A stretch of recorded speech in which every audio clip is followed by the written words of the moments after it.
Hello guys, welcome to chemistry.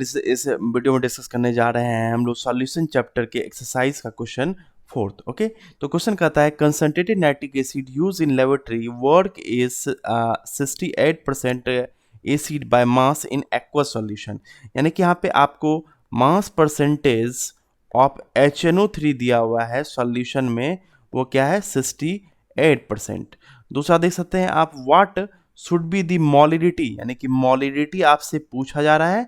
Okay, of the solution sample of the acid if the density of solution is, यानी कि density of solution दिया हुआ है आपका 1.504 ग्राम पर ml। अब देखिए यहाँ डेंसिटी ऑफ सॉल्यूशन दिया हुआ है, आप देख सकते हैं मास परसेंटेज ऑफ सॉल्यूट, यहाँ सॉल्यूट ही है आपका क्या HNO3, क्योंकि ये एक्वस सॉल्यूशन है तो ये दिया हुआ है, और मोलिडिटी पूछा जा रहा है। यहाँ पे हम लगाते हैं theory, relation between molarity and density of solution.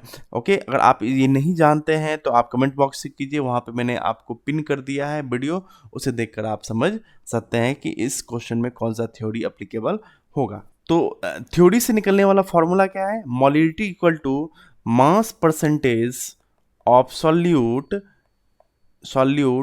Into 10 into density of solution by molar mass of solute। Okay, molar mass of solute.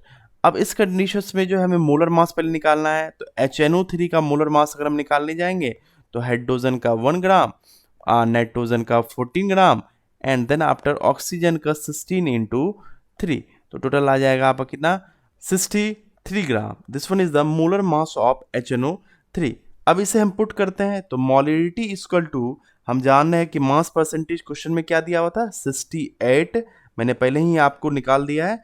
Okay, into 10 into density of solution है 1.504 बाय मोलर मास है क्या आपका 63। अब देखिए इस conditions में अगर आप इसे करने जाते हैं तो 68 को 63 से डिवाइड करोगे तो 1.08 आएगा। तो 1.08 इंटू 10 इंटू 1.5 इक्वल टू आपका आ जाएगा 16.2 m या मोल पर लीटर। तो 16.2 मोल पर litre is the right answer. ऐसे ही इंफॉर्मेटिव वीडियो के लिए सब्सक्राइब कीजिए हमारा चैनल केमिस्ट्री कैटलिस्ट। अगर आपको ये वीडियो पसंद आया हो तो थैंक्स बटन के द्वारा आप कंट्रीब्यूट भी कर सकते हैं। Thank you.